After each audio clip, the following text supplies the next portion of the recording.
வபரகாத்துஹு. கண்ணியத்திற்குரிய அல்லாஹ்வினுடைய நல்லடியார்களே, அல்லாஹ்வினுடைய மாபெரும் கிருபையினால் புனிதமிக்க ரமலானுடைய மாதத்தை இன்னும் ஒரு சில தினங்களில் நாம் எதிர்நோக்கி இருக்கின்றோம். வல்ல இறைவன் இத்தகைய ரமலானை முழுமையாக அடையக்கூடிய வாக்கியத்தை நமக்கு தந்தருள் புரிவானாக.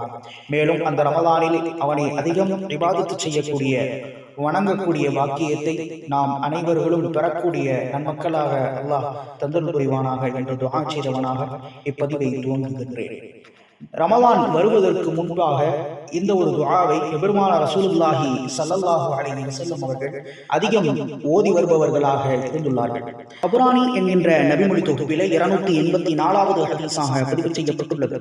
ஹஜ்ரத் உபாதத் பின் ஸாமித் ரலியல்லாஹு தஆலா அன்ஹு அவர்கள் கூறுகின்றார்கள், பெருமானார் ஸல்லல்லாஹு அலைஹி வஸல்லம் அவர்கள் எங்களுக்கு யுஅல்லிமுனா ஹாஉலாஇல் கலிமாத்தி இதா ஜாஅ ரமலான், ரமலான் எங்களை நோக்கி வருமேயானால் இந்த துஆவை எங்களுக்கு பெருமானார் ஸல்லல்லாஹு அலைஹி வஸல்லம் அவர்கள் கற்றுத்தருபவர்களாக இருந்துள்ளார்கள். பிறகு அந்த துஆவை உபாதத் பின் ஸாமித் ரலியல்லாஹு தஆலா அன்ஹு அவர்கள் பிறகு கூறுகின்றார்கள், அல்லாஹும்ம ஸல்லிம்னி மின் ரமலான், யா அல்லாஹ் எங்களை ரமலானிலே சலாமத்தாக உடல் ஆரோக்கியம் பெற்றவர்களாக எங்களை ஆக்கி தந்தருள் புரிவாயாக.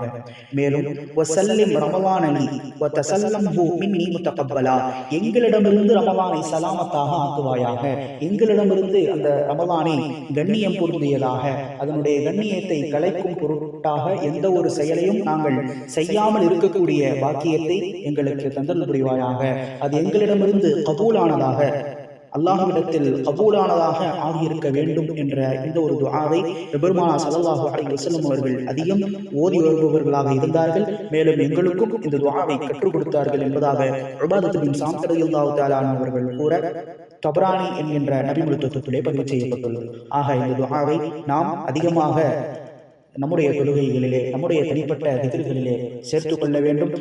ஒரு மனிதர் ரமலான் வருகிறது என்று ஒருவர் மகிழ்கிறார் என்று சொன்னால் அந்த மகிழ்ச்சிக்கு இணையாக அவருக்கு நரகத்திலிருந்து அல்லாஹ் ஜல்ல ஷானஹு வ தஆலா விடுதலை அளிக்கின்றான் என்பதாக பல ஹதீசுகளிலே வருகிறது.